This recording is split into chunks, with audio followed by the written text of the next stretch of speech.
think it is the contrary is true. According to the government statistics, 70% of South Carolina, there's no constitutional right to counsel in every proceeding.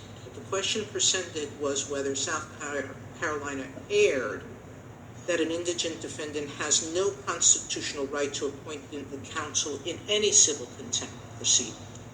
And if the answer to that is, if the civil contempt proceeding does not comply with minimum due process requirements, counsel is required.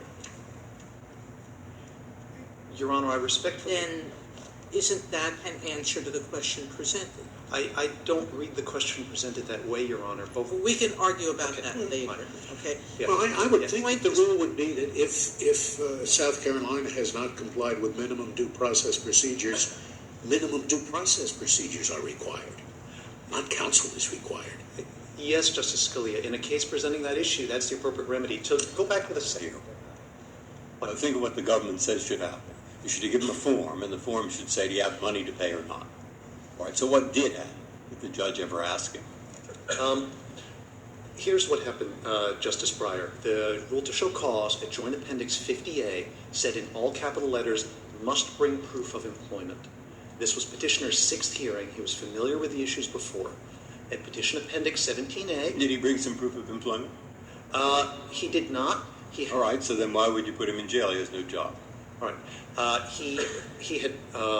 He explained that he, in fact, tried to explain why he didn't have the money, that he had been both his drugs and 2 months of disability.